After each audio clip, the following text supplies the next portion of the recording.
Hey everyone, I have a very exciting show for you today.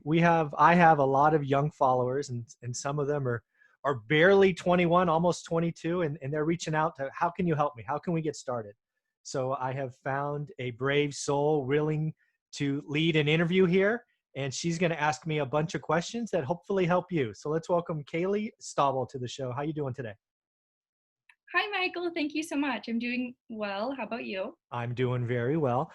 First and foremost, thank you as always for reaching out and saying yes to this crazy idea. So hopefully we get to help a lot of young people get started and focused with real estate investing. So I'm going to turn this over to you. You are going to ask me any and all questions you would like. Awesome. Sounds great. Well, I guess we'll just get started. And the first question that I have for you is I wanted to get kind of your opinion on a new investor who's had no experience getting started in this economy. Yeah, so I think first and foremost, I think my answer would be the same whether it was a bad economy, which we're clearly in, right? We're clearly in a recession, hopefully a short one, but we don't know. But even if we were in a bull market of 2013, 14, what I would tell a young investor, or really any investors, you got to learn your market first. There is so much noise around us, and now for your age, right, it's even noisier, right? When I started, right, it was a bookstore. I mean, like you would go to a bookstore and there'd be new books there. Now with social media and Instagram and Snapchat and who else knows what's coming out, there's so many other options and opinions and experts. I think real estate investing boils down to learning your market. I think you need to learn what your market produces for an average return. Now obviously I'm a buy and hold investor, but I think there's an average return in every market. And if you spend the time, and it doesn't take a lot of time, but if you spend 90 days learning it, your job becomes easy. And that's what we did. And I learned what average was, and I just started to do deals that were better than average. And that's hard for people to realize, especially if you have a full-time job, right? Because you want to just buy something and you go to the MLS or Realtor or Redfin or Zillow and you're like, oh, I'm going to buy that one. But how do you know that one's a good or great deal? You don't. Just because you have money doesn't mean you should write an offer. If you focus on doing good or great deals for the rest of your investing career, you're going to be better off than most because 95 to 98% of the stuff listed is bad or average. And if you only have to say, yes, 4 times, right? If you got 4 rentals, why not do 4 rentals on good or great deals? That's what I think. So learn your market is my first answer. Got it. Thank you. And so I've actually heard you mention know your market or learn your market in some of your other videos and again now. And so my next question would be, what are some of the ways to do that? Yeah. So what I recommend for folks is what I'm going to try to teach you in this learn your market thing is I consider real estate investing like a golf swing. I don't know if you've ever golfed, but it feels very unnatural the first time, right? You pick up a club, you see them do it on TV, you take a swing and it's horrible, right? You hit the ground, you miss the ball, whatever it is. For me, real estate investing is just like that. The more you do it, the more natural it feels, right? It just feels better over time. And then you have coaching and all these people to help you, it gets better. So what I tell people to do is, okay, pick a market. It could be San Jose, it could be Dallas, it could be Fresno, it could be I don't really care what market, right? We're gonna pick a market, and that's gonna be your golf course to try to keep the analogy together. Or maybe it's your wherever you practice swinging driving range. It's your driving range. And what we're gonna do is we're gonna get even finer than that. We'll just say Dallas, Texas. You're not gonna look at all of Dallas because that's tens and thousands of listings at one time. You're gonna go in and you're gonna pick a zip code, right, that you're comfortable with. And then you're even going to get finer than that. You're going to pick a property type, right? Maybe it's single family homes like I started with. And then you're even going to get smaller than that. You're going to get 3 bedroom, 2 bath, 2 car garage, single story between 1,800 and 2,200 square feet. Because what I want you to do when you start this is I want that list to be somewhere between 20 and 40 active listings, whatever that is. And then what I want you to do is look at that listing every day for 30 or 60 days. Even if it's just on Realtor, you don't need any special access because what you'll see, some stuff will come on, some stuff will come off, some stuff will have price reductions, some stuff will come off and come back. And the market will start telling you things. And then what you do is with these, say, 30 listings, just to split the difference, you start putting them in a sales spreadsheet and you start asking yourself questions. What do I think this could rent for? What's the condition? Is it perfect, meaning it needs zero make ready, or is it a total dump? It needs a full remodel. And right, maybe there's someone in the middle. I call it A, B's, and C's. Right. So just it doesn't everybody's worried about being perfect. Your golf swing's not perfect in the beginning. Just get close. And then from day 1 to day 15, you're a little smarter. Then from 15 to 30, you're even smarter. And then you start calling agents and listing brokers. And the market starts speaking to you when you look at it. And people don't like to hear that, but that's what the answer is. If you look at your market every day, it'll tell you. I've been looking at my market for almost 20 years. I've probably missed 40 days in 20 years. That's why I can look at my market and know very quickly, that's a deal, that's a deal, that's a deal. And others can't. So that's what I would do. Get really focused. Wow, yeah. And great analogy. It definitely is very awkward when I found, at least, when you first go in and start looking around and you just don't know what to look for and you don't know really what you're looking at. So that definitely is a good analogy. Thank you for Cool. that. Of course.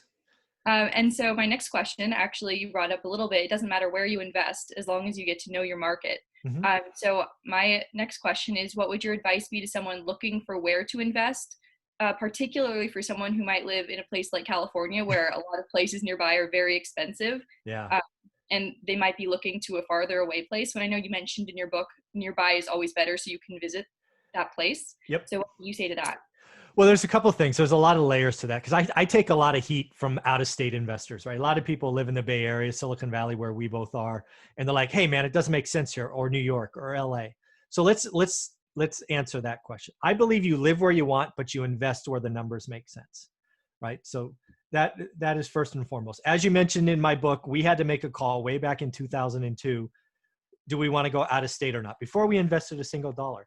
And my personal situation was I traveled for a living, and I hate traveling, at least for business. So I was not going to get on a plane to see property. So that was my personal opinion. So that meant I had to get in a car and drive. And thus we found Fresno 2.5 hours away. That's a long day, right? You can get a lot of places in 2.5 hours, but that was our answer. Now, as far as out-of-state investing goes, what I would tell folks is you need to get boots on the ground that you trust, right? Equally important. And I mean, when I say boots on the ground, I mean people that would show up at your funeral. I don't mean some property manager that's charging you 10%. I don't mean a real estate agent who's only motivated in their 3% commission, right? That's what people tell me. Or some turnkey provider on YouTube that's promising all of these things. But again, they're motivated by taking your money, right? I want somebody outside that circle that will show up at your funeral. That's what I mean by boots on the ground that you trust. And if you have that, great. If not, go build that. But back to the heart of your question. I don't recommend markets because I believe every market, if you focus on learning it, you can find good or great deals. Even in Los Gatos, California, if you spent enough time, you could learn what Los Gatos produces and you could find good deals. Now, rightly so, a 21-year-old's probably not going to be able to afford a house in Los Gatos, but you get the point. As long as you do good or great, that would be awesome. The other layer of your question is why Fresno for me? I was looking for a market that was populated. I didn't like small towns, like 20,000 people. That scares me, right? Even 100,000 people, that scares me. So Fresno at the time had 500,000 people. It was the biggest city off the coast, even bigger than Sacramento. So it felt good. And then in hindsight, it survived the dot-com crash, which you are probably too young to remember. You do remember the '08 crisis, at least watching it happen. It got crushed in the '08 crisis because bad lending standards. So again, it's done okay over time. And again, we didn't change. That's the other thing I get asked a lot is, why didn't you change? Or why stay in California? Because it's not a landlord-friendly state. I don't want to risk. I don't want to risk going into a new market because I don't have the boots on the ground. Like I don't know somebody in Phoenix or Dallas or Miami that would show up at my funeral, right? So I'm not going to try to grow another portfolio. So I'm not sure if I answered the question. If I missed a part of it, let me know. No, yeah, that absolutely answers my question. Because for me, looking into this, it's kind of scary where I am in the Bay Area, like you said. And I've looked around in Fresno and other places, and even compared to places like Texas, I'm kind of thinking, oh, why am I not, doing this over there? I would be able to get, 2 properties or something like that. So, Yeah. I appreciate your personal story in that matter as well, because Yeah, well, I let me say one more thing. What I would tell you to do, because again, where you are at least my opinion, is you're learning a market. So if you're going to learn a market, remember again, it's a golf swing. You're learning a golf swing. So I would tell you to pick Fresno because you have the ability to get there and kick rocks, right? It's harder to go to Dallas. It's hard to go to Austin. But let me be clear. I'm not telling you that ultimately you're going to invest in Fresno. It's you're going to learn the golf swing locally. And in 90 days or 180 days or whenever that is for you, when you feel like you've got it, like then you could switch because now a golf swing once learned can play on any course, right? You're learning something at 21 that you'll be able to use for the next 80 years because real estate investing doesn't change. The learning of a market doesn't change from here to there. So I think it is best if you can learn locally because you can go kick rocks, you can walk through properties, you get more hands on. And then when you get comfortable, like, oh, I got it, I know what Michael's talking about, then it's like, okay, which market? Then that's a different conversation. So I think it's just hard to like learn Dallas from Silicon Valley as a 21-year-old. So that's what I wanted to say there. Yeah, absolutely. Thank you. So my next question is, what should I be looking for to signal that it's a good time to buy outside of whether or not a property cash flows? Ah, I like that. So first and foremost, never bet on appreciation. That's a big, big no-no, right? Too many Silicon Valley investors over time have gotten burned by that. So yes, cash flow, conservative financing. I think what you're really asking me is, um, how do I know I have a deal? I think is what you're asking. And that really comes from learning your market. Because like, let's just pick on Fresno for a minute. You'll learn that Fresno on average produces a 6.5% return. When you do this over and over and over again, in 100 days, you're going to find a deal that produces 8 or 8.25. Boom, right? That's going to be a deal because at the time, Fresno is 6.5 and you found an 8.25 deal. But here's the deal, right? Just because it's 6.5 today, back in 2010, I was looking for 15%, right? So as you look at your market, it will go up, it will go down. I actually think Friday may prove to be an inflection point. And this is really scary to talk about because it's like 2 days old. But that surprising unemployment number from Friday could be the spark that causes mom and pop seller who was waiting on the sidelines to list properties. And maybe if we get a wave of listings, we could switch from a seller's market to a buyer's market. And obviously in a buyer's market, it's easier to make deals, but that's no guarantee. I believe you can find deals in a seller's market or a buyer's market. It is obviously easier in a buyer's market. But over our 20 years, there's only been really now 3 periods where we hit a pause button. We hit a pause at the peak of the prices in like 06, 07. At the very bottom, when we went from buying something every couple of weeks to suddenly having no listings, we stopped because we didn't know what happened. The answer is hedge funds. And then during the crisis, we didn't know where this was going, so we kind of paused as well. So we've been buying in all kinds of markets. But you'll learn your market, and then the market will change, and you'll have to move the needle. Got it. Okay. And then are there any particular websites or kind of online clubs that you would recommend or might be helpful to continuously get updates from, or maybe subscribe to an email list that would be able to help someone maybe like me who is very busy with work and school at the same time and would like to get email notifications or just kind of updates every now and then? Yeah. So in the beginning, I looked at Bigger Pockets. I haven't been there in a while. What I would do on Bigger Pockets is set up alerts on words that interest you or locations that interest you. Because one of the things that you'll have to do is you have to grow your network, right? Something I brought out in the 75-day hard challenge for real estate investors is you try to meet one new person a day, right? That can be virtually, email, texting, whatever.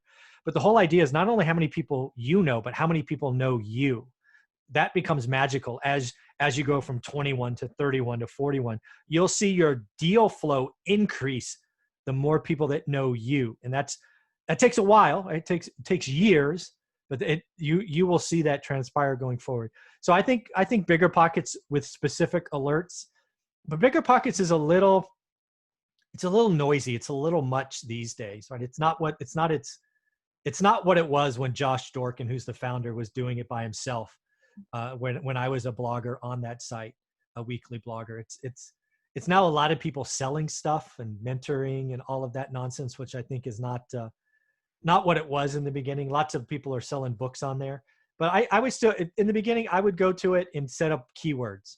That's what I would probably do, right? What is interesting to you? Okay, sounds good. And then, do you have any tips for, like I mentioned, very busy students who might be working at the same time for kind of building their skill or their, I guess the way I would say it is looking to put more time into real estate investing, or at least just getting started and Mm. kind of doing the research um, while balancing also a very busy life? Yeah. What I would try to do is carve out 20 to 30 minutes a day. And if that meant get up earlier or stay up late, I mean, it's usually one of the other ends, right? It's either earlier or later. I would try to commit 30 minutes a day. Maybe it's 20 minutes a day to learning your market. And again, it's going to feel very unnatural in the beginning, but the more you do it, the more you'll see what's changing.